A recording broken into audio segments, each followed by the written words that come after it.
Shalom Adonai a todos que estão nesse momento sintonizados, ligados, visualizando, participando, interagindo e aprendendo aqui no seu canal Teologia Pentecostal em Diálogo Acadêmico. Nós hoje iremos trabalhar com a hermenêutica do Espírito, um tema muito importante. Já tratamos sobre esse assunto, hoje vamos tratar novamente com uma outra temática, falando sobre uma epistemologia de palavra e espírito. Uma epistemologia de palavra e espírito. Mas antes, se inscreva no canal se não é inscrito, dê sempre o seu like contribuidor e compartilha este conteúdo. Muito bem. Vamos então para essa exposição de assunto pautada na temática uma epistemologia da palavra e espírito, não é? É uma hermenêutica, é um assunto hermenêutico e desenvolvido pelo grande expoente, o Greg Kinnear. Bom, quando a hermenêutica ela funciona como um tipo especial de epistemologia. A hermenêutica bíblica, ela é importante especialmente para aqueles que adotam uma epistemologia da revelação, que inclusive irá conferir às escrituras um papel importante nessa revelação. Para os cristãos, o Espírito desempenha um papel importante na teologia revelada, tá? E até, inclusive, também na cosmovisão teológica a partir da qual nós interpretamos a realidade. Mas enquanto as discussões intrapentecostais da hermenêutica, muitas vezes elas vão se concentrar no foco no que é distinto ao pentecostalismo, ao movimento também denominado carismático e o movimento pentecostal propriamente dito. Então, se tendem a fazer perguntas mais abrangentes, também feitas por não carismáticos. Então, surge-se uma epistemologia que correlaciona as escrituras ou as escrituras com a experiência. É aí que a epistemologia bíblica ela vai divergir de muitas abordagens, tá? Principalmente com as quais muitos de nós vamos operar intuitivamente. Então, nossa herança filosófica, ela nos condiciona a modos específicos de uma busca da aletheia ou da verdade, e alguns dos quais, como o espírito ou o empirismo em si próprio, tá? De fato vão se correlacionar com esses aspectos da realidade. Então a Bíblia, ela vai nos convidar a perceber uma dimensão muito mais abrangente da realidade. A realidade sobre Deus, sobre o Criador, o Redentor, e que é entendido de modo mais especificamente teológico. Antes de se embarcar nessa discussão, nós devemos observar que muitas das passagens bíblicas exploradas e fornecidas como amostra abaixo e que às vezes vão empregar uma linguagem dramaticamente severa, elas vão vir de contextos que reforçam essa fé dos fiéis, e não de contexto em que os autores estavam buscando um fundamento comum para o diálogo. Não são, então, o tipo de linguagem que normalmente vamos empregar em um fórum acadêmico. No entanto, vai se apresentar exigências às nossas lealdades pessoais e corporativas, lembrando-nos de que Cristo precisa, de fato, ser o Senhor de nossa epistemologia, bem como de todo o restante. E isso vai ser algo de que eu confesso nem sempre me lembrei durante a minha obra acadêmica anterior. As abordagens epistêmicas, que são tradicionais e até as suas limitações, então todo esse sistema de crenças, ele vai pressupor algumas premissas filosóficas que não podem ser provadas aos outros.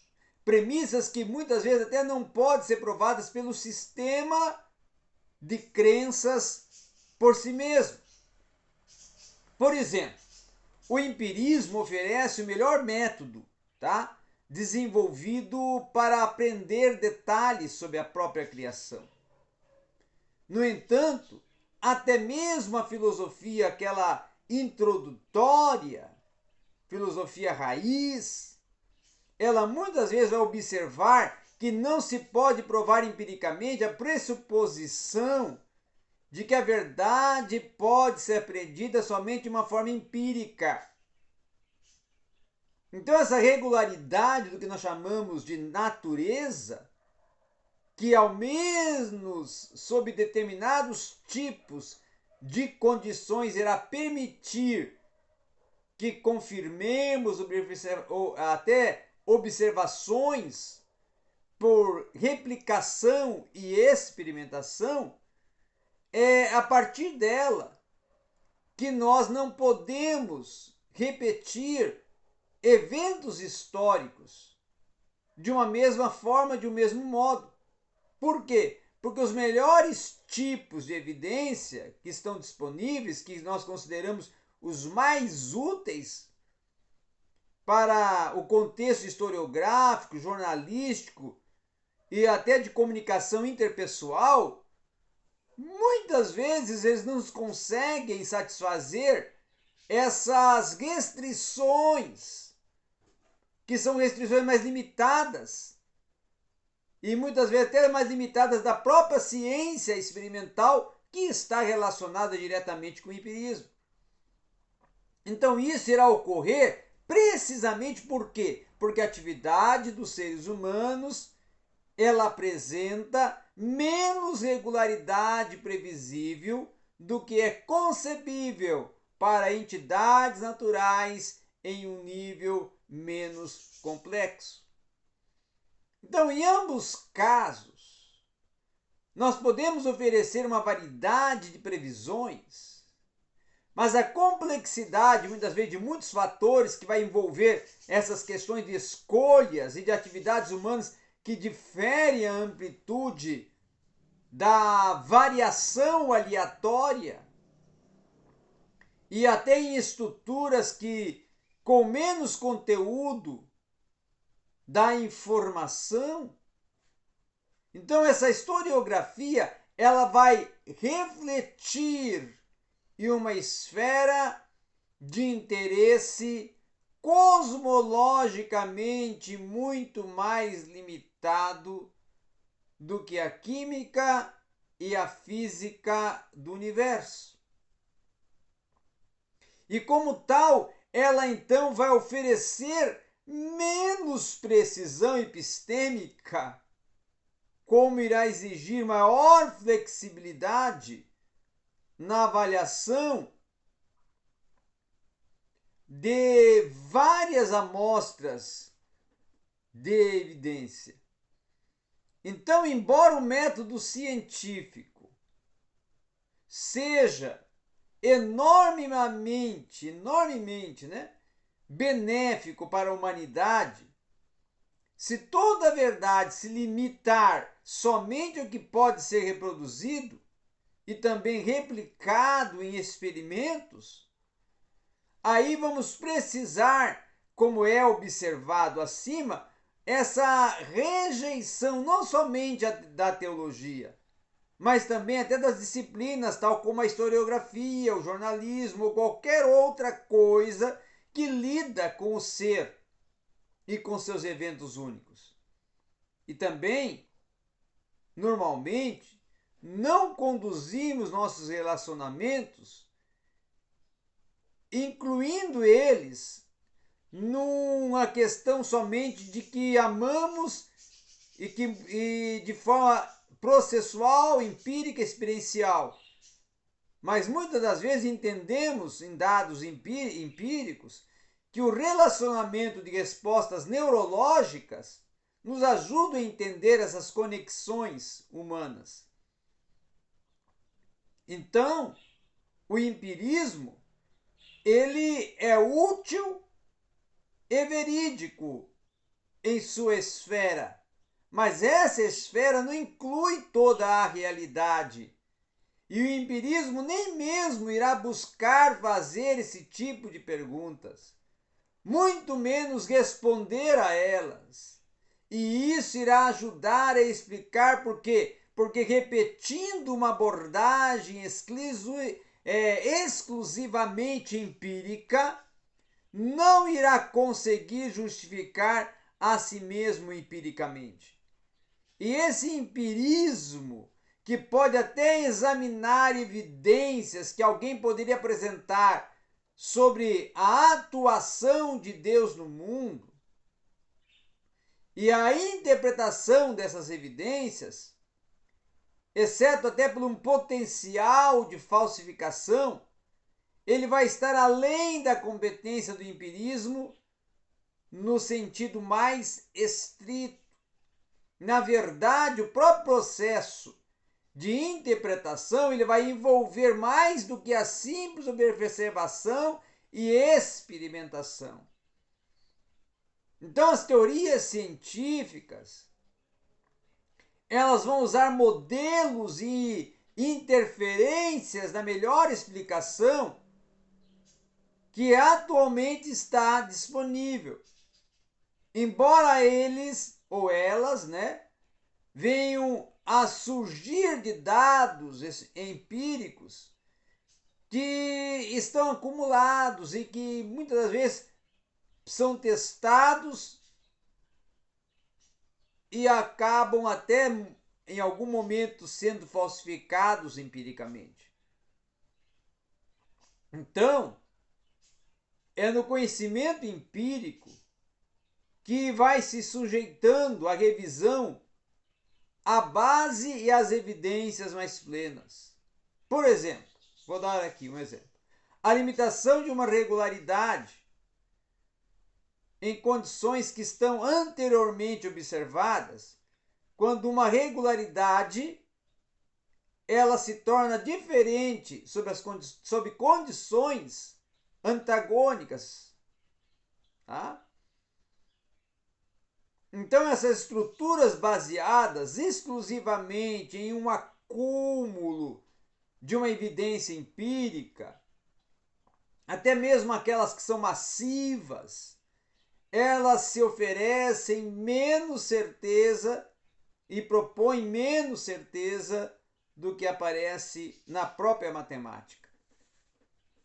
E aí é que, dada a necessidade lógica dos axiomas subjacentes em seu sistema lógico, esses comentários eles não vão ter um objetivo de minimizar essa investigação empírica, que vai ser como um contínuo enfatizar uma valiosa e necessária esfera, aonde nós podemos dizer que o aconselhar é aconselhável e se torna favorável que não haja uma consumação de substâncias aleatórias sem uma atenção aos seus efeitos observados e estudados, especialmente quando esses efeitos podem serem letais. E é preciso, porque o empirismo oferece tanta informação valiosa, que eu o emprego e venho a empregar ele com exemplos de limitações epistemológicas. Então, em vez disso, eu quero dizer aqui que a abordagem epistêmica e valiosa, ela não será abrangente para explicar tudo, especialmente o que nós chamamos de questões metafísicas. E o simples fato de uma abordagem não tratar de um tema diretamente não vai significar que esse tema não possa ser tratado por qualquer meio. E aí, nessa proposta, nessa argumentação, é que nós precisamos pensar e refletir em uma epistemologia que seja teocêntrica e cristocêntrica na hermenêutica bíblica. Por quê? E como? E aí surge uma outra pergunta, né? O porquê e o como. Então, como seria uma epistemologia que tivesse o Deus da Bíblia como seu ponto de partida? Primeira pergunta, né?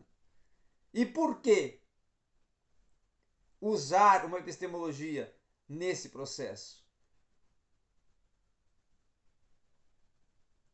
Então, eu não quero dizer que a epistemologia de teologia natural ela pode tentar chegar a algo como Deus em sua conclusão. Mas que a epistemologia ela pode encontrar os princípios para comentar sobre o Deus revelado na Escritura. Tá? E aí é o porquê de nós virmos a inseri-la nesse processo argumentativo e também empírico. O Cristo representado pelo Espírito no Evangelho, vamos analisar ele para você começar a ver a importância da epistemologia. João 16, ele vai oferecer uma descrição especialmente útil dessa proposta de epistemologia cristocêntrica. Em João 16, 7, Jesus envia o seu Espírito aos cristãos, de modo que, ao que tudo indica, é por meio até de uma continuação da missão por meio dos cristãos. Que o Espírito, inclusive, venha prosseguir, como está inserido, né? No próprio capítulo 16, nos versículos 8 a 11, ele venha continuar esse processo de quê? De convencimento do mundo. Então, nesses versículos, o Espírito, ele é a continuidade ao que Jesus já está fazendo no Evangelho. E como Jesus, o Espírito então vai convencer o mundo do pecado. E como Jesus, o Espírito vai confrontar o mundo com o juízo. E como Jesus, ele também vai revelar o Evangelho, que é o próprio Jesus ao mundo, por meio do qual os cristãos irão pregar, visto que Jesus envia o Espírito aos cristãos para justamente esse processo da pregação. Então ainda é mais claro e mais percebível que o Espírito continua revelando Jesus aos seus seguidores, assim como Jesus conta aos discípulos tudo que ouvia do Pai também o Espírito revela tudo que houve de Jesus, incluindo até o que irá vir. E se desejamos estruturar esse processo ou experiência em sua terminologia epistêmica, admitindo até a estranha ação, não é? Nós podemos falar sobre os aspectos objetivos, subjetivos e complementares, nesse caso, os aspectos que nós tornamos e consideramos históricos e existenciais na ação de João. O evangelista, o Espírito, então, e o próprio Evangelho que João está propondo, ele trata dos atos de Deus na história genuinamente verificados por testemunhas. E aí é que os continuacionistas, aqueles que defendem a continuidade da ação do Espírito Santo e dos dons espirituais, acrescentam que continuam a ser confirmados por testemunhas com respeito a experiências sobrenaturais iguais às que ocorreram primariamente no Pentecostes. Quando as pessoas ouvem o Evangelho, no entanto, elas são confrontadas não meramente como uma cosmovisão, entre outras. Na teologia de João, o Jesus ressurreto está presente na mensagem. E apresentando as suas exigências pelo Espírito, não menos diretamente do que as apresentou àqueles que a ouviram pessoalmente.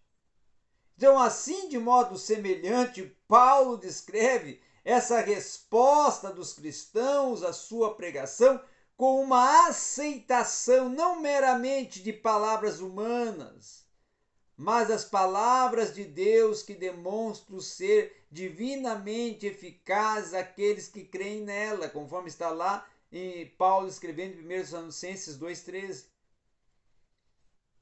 Então, em certo sentido, não poderemos falar sobre a epistemologia cristã como uma epistemologia querigmática, fundamentada em evidências históricas, mas, no entanto, confirmada pelo testemunho vivo do próprio Espírito de Deus. E aí uma teologia e uma epistemologia pneumática, porque as pessoas se tornam responsáveis pelo mundo e pelo modo em que responde, pois Deus desafia diretamente o coração delas no Evangelho. Era isto o que tínhamos para hoje, aqui no seu canal Teologia Pentecostal em Diálogo Acadêmico. Amém.